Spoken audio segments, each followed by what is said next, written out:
मेरी खूबसूरत और कम उम्र बहन दूसरे शहर में रहती थी। बहुत ज़्यादा बीमार होने की वजह से मैंने उसको अपने पास बुला लिया। लेकिन अक्सर रात को मुझे पता नहीं क्यों इतनी बेहोशी की नींद आती कि मेरी आंख सुबह जाकर खुलती थी। और सुबह जब मैं उठती तो मेरी बहन रो रही होती। जब मैं उससे वजह पूछती तो कुछ ना बताती। एक रात जब मेरा पति मेरे कमरे में नहीं था तो मैंने देखा कि मेरे बहन के कमरे से सिसकने की आवाज़ें आ रही हैं। मैं जल्दी से उठकर अपनी बहन के कमरे में गई थी और जो सामने का मंजर मेरी आंखों ने देखा था, मेरा जी चाहा चीखें मार मार कर रोऊं। काश ये सब कुछ देखने से पहले मेरी आंखें फूट जाती, क्योंकि मेरा पति मेरी बहन के ऊपर चढ़कर, मेरी शादी को 1 ही साल हुआ था, मेरा पति मुझसे बहुत ही मोहब्बत करने वाला था। मेरा बहुत ज़्यादा ख्याल भी रखता था। मैं अकेली रहती थी, सास ससुर की जिम्मेदारियों से फ्री थी, क्योंकि सागर के माँ बाप का बहुत पहले ही देहांत हो चुका था। एक बार मैं धुले कपड़े डालने छत पर गई। मुझे नहीं पता था कि छत पर बंदर आए बैठे थे। उन बंदरों ने मेरे ऊपर हमला किया तो मैं जो डर कर भागी तो सीढ़ियों से मेरा पैर फिसल गया और मैं नीचे जाकर गिरी थी। मेरे सर पर भी काफ़ी चोटें आई थीं और मेरे पैर की हड्डी भी टूट गई थी। मैं चलने फिरने के काबिल भी नहीं बची थी, क्योंकि मैं घर पर अकेली थी। इसलिए अब मुझे संभालने वाला कोई नहीं था। इसलिए मैंने अपनी छोटी बहन को अपने पास बुला लिया, क्योंकि मेरे पैर पर तो प्लास्टर बना हुआ था। मेरा मायका दूसरे शहर में था, इसलिए कुछ दिन बाद ही मेरी छोटी बहन सुरभि को मेरा भाई मेरे पास छोड़ गया था और मेरी बहन ने आते ही पूरा घर भी संभाल लिया था। वो पूरे घर का काम काज करके मेरे पास बैठ जाती थी और मुझसे खूब सारी बातें भी करती थी। मेरा मन बहला रहता था। मेरी बहन की उम्र अभी बहुत कम थी। अभी उसने सिर्फ 70-20 साल में ही कदम रख पाया था। वो बेहद खूबसूरत और इतनी मासूम थी कि उससे नज़रें हटाना मुश्किल होता था। मैं धीरे धीरे स्टिक के सहारे अब चलने लगी थी। मुझसे काम तो नहीं किया जाता था, लेकिन थोड़ा बहुत टहल लेती थी। एक रात मेरी आँख खुली तो सागर कमरे में नहीं था। मैं उठकर कमरे से बाहर निकली तो मुझे किचन से सुरभि के हंसने की आवाज़ें आ रही थीं। मुझे कुछ हैरत हुई थी कि इस वक्त वो किचन में क्या कर रही है। मैं किचन में आई तो सुरभि के साथ अपने पति सागर को देखकर कुछ हैरान हुई थी। वो दोनों किसी बात पर हंस रहे थे। मुझे देखकर सुरभि मेरे पास आ गई और कहने लगी, दीदी, सागर जीजू ने तो आज मुझे डरा ही दिया था। मैं अपने लिए चाय बना रही थी कि जीजू पीछे से आकर चिल्लाकर बोले थे। मेरी तो डर के मारे जान ही निकल गई थी। सागर भी हंसने लगे थे और सुरभि से कहने लगे, तुम तो बच्चों की तरह डर जाती हो। फिर मेरी तरफ मुंह करके बोले, मैं पानी पीने आया था। सुरभि को देखकर शरारत सी सूझ गई। जब से ये घर पर आई है, तुम्हारे साथ कुछ हंस बोल लेती है तो घर में एक रौनक भी लगी रहती है और मेरा भी दिल लगा रहता है। बात यूं ही आई गई हो गई थी। मैंने भी मुस्कुराकर बात बदल दी, लेकिन अब एक अजीब सी बात मेरे साथ होने लगी थी, और वो ये कि रात को सुरभि मुझे दूध का गिलास देती, जिसे पीकर मुझे गहरी नींद आने लगती थी। अक्सर अब देर रात तक सागर और सुरभि आपस में बातें करते रहते थे। कुछ दिनों से ना जाने क्यों मुझे सुरभि की बातें कुछ शक भरी लगने लगी थीं। वो अकेली किचन में काम कर रही होती और जब मैं अचानक से किचन में जाती तो वो यूं डर जाती जैसे ना जाने कौन आ गया हो। मुझे देखकर उसकी रंगत उड़ जाती। जब मैं उससे डरने की वजह पूछती तो वो मुस्कुराने लगती और बात को टाल जाती। मैं एक बार उसके कमरे में गई तो वो मोबाइल पर किसी से फ़ोन पर बात कर रही थी। मैं कमरे के बाहर खड़ी होकर सुनने की कोशिश करने लगी कि वो किससे बात कर रही है। वो फ़ोन पर किसी से कह रही थी कि अगर दीदी को पता चल गया तो वो मेरे बारे में क्या सोचेंगी। वो इस तरह की बात किससे कर रही थी और मुझसे क्या छुपाया जा रहा था। मैं यही सोचने लगी कि तभी वो फ़ोन पर किसी से कहने लगी, कब तक हम छुप छुप कर मिलते रहेंगे। उसके बाद वो फ़ोन पर हर बात का बस हाँ हूँ में जवाब देने लगी। मैं वापस पलटकर अपने कमरे में आ गई। किससे बात कर रही थी? सुरभि। सुरभि की तो शहर में किसी से जान पहचान भी न थी, और इस टाइप की बातें। आज पता नहीं क्यों मेरा दिल बेचैन हो रहा था। मैंने दूध नहीं पिया था। रात को मैंने गहरी नींद में सोने का नाटक किया। रात के 1 बजे सागर कमरे से बाहर निकल गए। कुछ देर बाद मैं भी स्टिक के सहारे चलते हुए बाहर निकल गई थी। बातों की आवाज़ें मुझे सुरभि के कमरे से आ रही थी। मैं जब उसके कमरे में गई और दरवाज़ा खोला तो मेरे पैरों तले से ज़मीन ही निकल गई थी। अचानक मैंने अपनी चीखों को दबाया था। मैंने अपने मुंह पर हाथ रख लिया। सामने सुरभि बिना दुपट्टे के डरी सहमी बदहवास खड़ी थी और सागर भी उसके पास खड़े थे। सागर ने मुझे पीछे पलट कर देखा तो मेरे पास आ गए और कहने लगे, बहन को यहाँ बुलाने का तो बहुत शौक था तुम्हें। अब अगर वो आ गई है तो इसका ख्याल भी रखा करो। तुम तो शायद बेहोशी की नींद सोती हो। मैं कमरे से बाहर आया तो सुरभि के चिल्लाने की आवाज़ें सुनकर इसके कमरे में आ गया। छिपकली इसके दुपट्टे पर थी, इसलिए मुझे इसका दुपट्टा उतार कर दूर फेंकना पड़ा। फिर भी अभी तक देखो कितनी डरी सहमी सी अपनी जगह खड़ी हुई है। मैं तेजी से उसके पास आई। वो शायद छिपकली से बहुत ज़्यादा डर गई थी। मैंने सुरभि को अपने साथ लगा लिया। उसका पूरा शरीर कांप रहा था। वो मेरे साथ लगी फूट फूट कर रोने लगी। मैंने उसे दिलासा दिया, लेकिन वो यूं बिलख बिलख कर रो रही थी जैसे कोई छोटा बच्चा रोता है। उसके दिल की धड़कनें बहुत ही तेजी से चल रही थी। मैं सुरभि को अपने कमरे में ले गई। रात भर सुरभि डरती रही और मुझसे लिपटती रही। बचपन से ही सुरभि की ये आदत थी कि वो छिपकली से बहुत ज़्यादा डर जाया करती थी। मुझे नहीं मालूम था कि वो अब भी छिपकली से इतना डरती है। 2 दिन तक मैंने उसे अपने पास ही सुलाया था और सागर दूसरे कमरे में सो जाते थे, लेकिन वो चेहरे से अब मुझे कुछ बीमार सी लगने लगी थी। कहने लगी, दीदी मुझे वापस घर भेज दें। मैंने कहा, सुरभि बस 15-20 दिन की बात है, मैं घर संभालने लग जाऊं तो चली जाना। मेरी बात पर वो कुछ परेशान सी हो गई। कहने लगी, आप किसी नौकरानी को रख लें, लेकिन मुझे वापस भेज दें। मेरा यहाँ दिल नहीं लगता। ना जाने क्यों उसकी गोरी रंगत अब पीली सी पड़ती जा रही थी। वो पहले से कमज़ोर भी लग रही थी। मैंने कहा, ठीक है। रात को मैंने सागर से भी कहा कि सुरभि वापस जाना चाहती है, आप किसी नौकरानी का इंतजाम कर लें। मेरी बात पर वो कहने लगी, क्यों क्यों जाना चाहती हैं? मैंने कहा, उसका दिल नहीं लगता यहाँ, और देखो कमज़ोर भी हो रही है।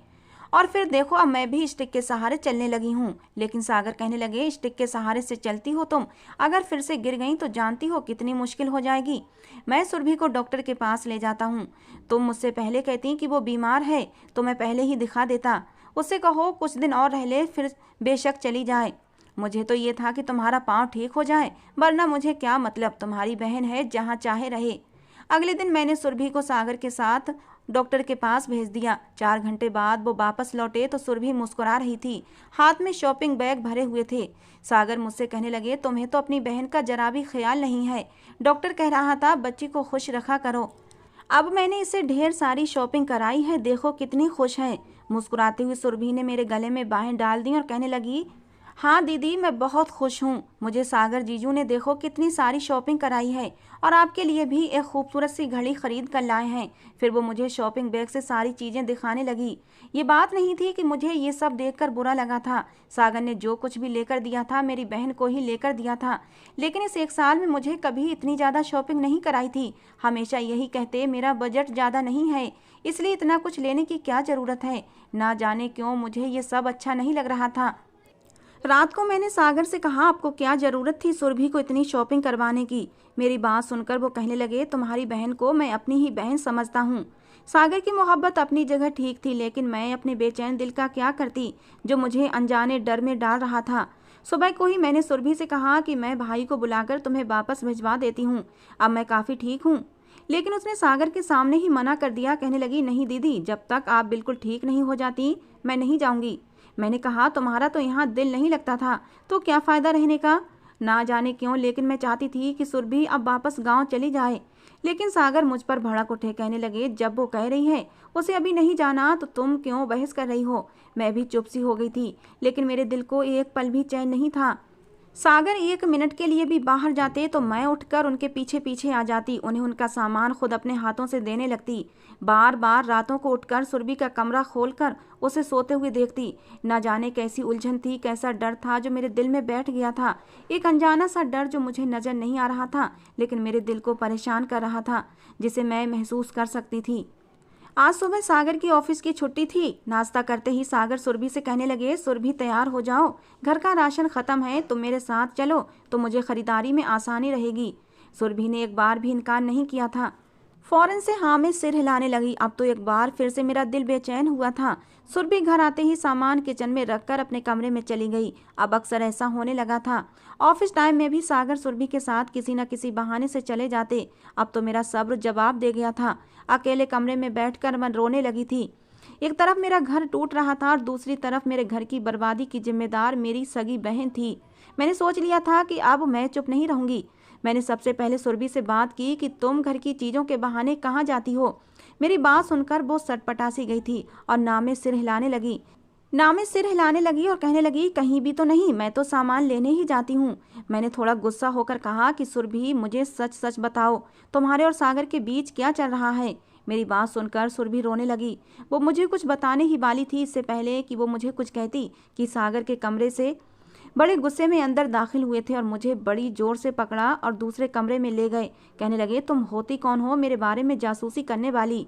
मैं भी बर्दाश्त कर करके थक चुकी थी। मैंने कहा, आप सुरभि के साथ बहाने बनाकर कहाँ जाते हैं। इस बात पर सागर गुस्से से बिखर गए। कहने लगे, जहाँ मर्जी जाऊं, तुमने अगर आज के बाद मेरी जासूसी की तो छोड़ूंगा नहीं तुम्हें। वो कहर भरी आंखों से मुझे देखकर बोल रहे थे। मैंने कहा, ठीक है, जो जी में आए करें। कल मैं सुरभि को वापस भेज रही हूँ, अब वो यहाँ नहीं रहेगी। ये कहने की देर थी कि सागर ने ना आओ देखा ना ताओ, वो मुझ पर टूट पड़े थे। सुरभि मेरी चीखें सुनकर कमरे का दरवाजा बजा रही थी। सागर ने पहली बार मुझ पर हाथ उठाया था। वो मुझे बेतहाशा मार रहे थे। उन्होंने मेरे बाल पकड़ लिए और मेरा सर जोर से झटका था।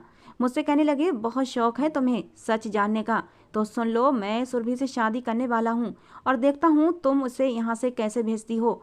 ये कहकर वो कमरे से बाहर चले गए और मेरा मोबाइल भी हाथ से ले गए ताकि मैं किसी से कोई बात ना कर सकूं। मेरे कमरे का दरवाजा भी बंद कर दिया। मुझ में इतनी हिम्मत भी न थी कि उठकर दरवाजा खटखटा सकूं। बाहर अब वो दोनों मौजूद थे जिन्होंने मेरी जिंदगी बर्बाद कर दी थी। मेरा चेहरा जगह जगह से नीला हो चुका था। होंठों के पास गहरा जख्म आ चुका था जिससे खून भी बह रहा था। सागर ने मुझसे साफ कह दिया कि वो और सुरभि एक दूसरे से मोहब्बत करने लगे हैं और वो कल ही शादी कर लेंगे। फिर वो देखते हैं कि मैं कैसे उन्हें जुदा कर सकती हूँ। मैं अपनी किस्मत पर फूट फूट कर रो रही थी। मेरी बहन ने ही मेरा घर उजाड़ दिया था, मुझे बर्बाद करके अपना घर मेरे ही पति के साथ बसाने चली थी। पूरी रात मैं रोती रही। सुबह 10 बजे मेरे कमरे का दरवाजा खुला। सुरभि मेरे कमरे में दाखिल हुई तो मैंने उसे देखकर नफरत से मुंह मोड़ लिया था।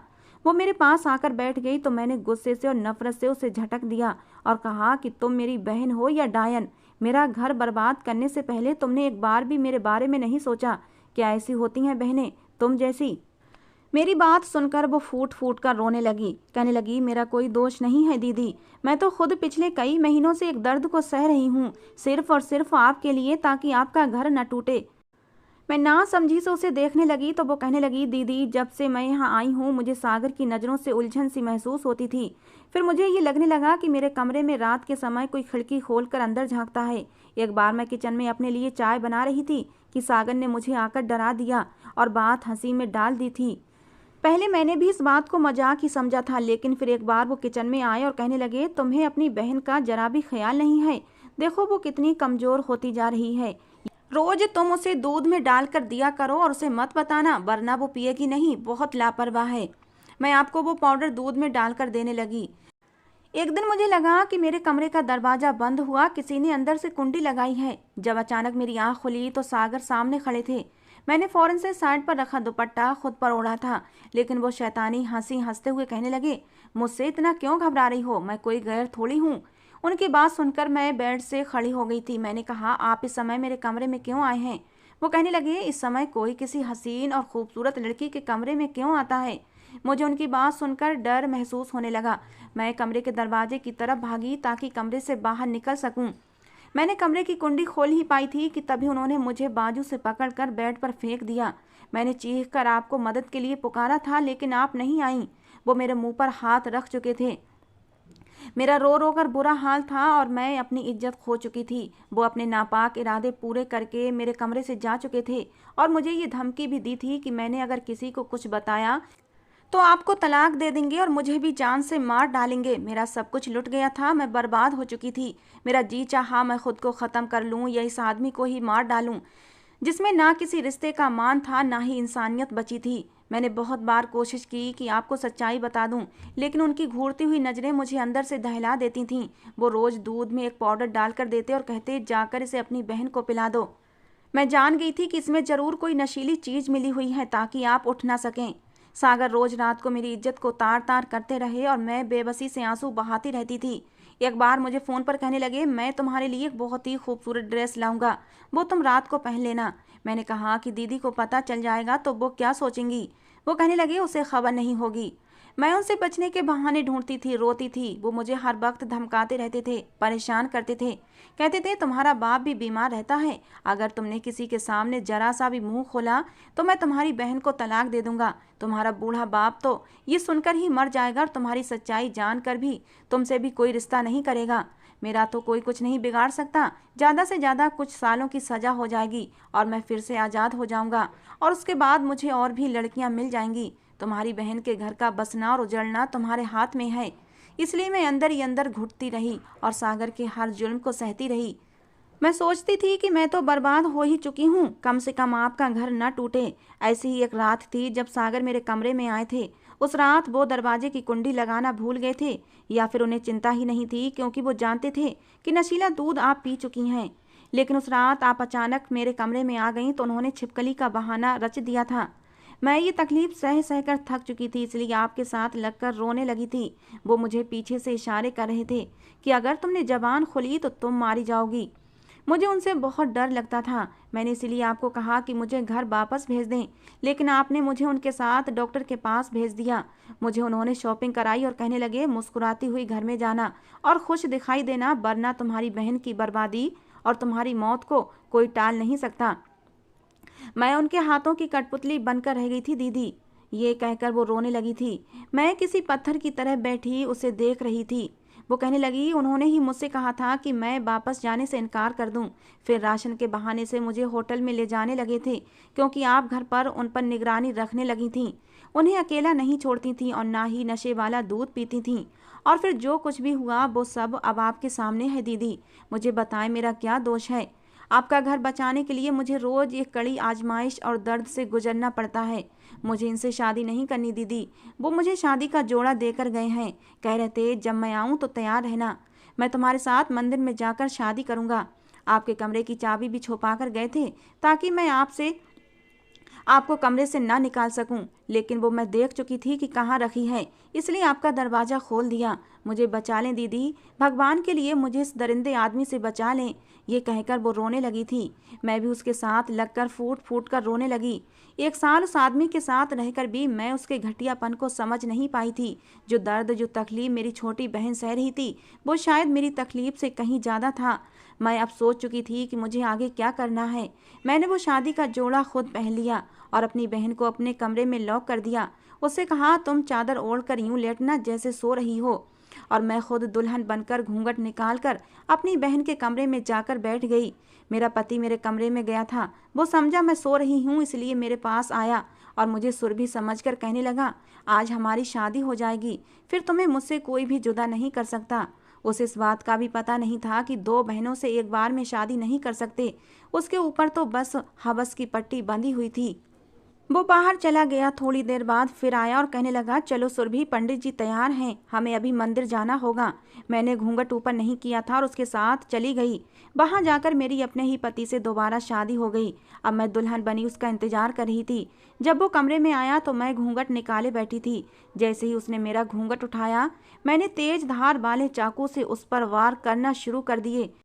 इस आफत के लिए वो तैयार नहीं था, इसलिए समझ ही नहीं पाया। मैंने उसके पेट पर चाकू से इतनी बार वार किए कि वो मेरा हाथ और चेहरा खून से भर चुके थे और अब उसका शरीर बेजान होकर मेरे सामने पड़ा हुआ था। मैं कमरे से बाहर निकल गई। मुझे अपने किए पर बिल्कुल भी पछतावा नहीं था। मैंने इंसान के रूप में छिपे दरिंदे को मार डाला था, खत्म कर दिया था मैंने उसे। मैंने अपना कमरा खोला। सुरभि मुझे इस तरह देखकर डर गई थी। मेरे हाथ, मेरा चेहरा सब खून से भरे हुए थे। मेरे हाथ में चाकू भी मौजूद था, जो अब मेरे हाथ से छूटकर जमीन पर जा गिरा था। सुरभि मुझे देखकर रोने लगी। कहने लगी, दीदी आपने ये सब क्या कर दिया? मैंने उससे कहा, तुम चुप रहोगी सुरभि, किसी से कुछ मत कहना। तुमने मेरा घर बसाने के लिए जो कुर्बानी दी है, उसके सामने मेरी कुर्बानी कुछ भी नहीं है।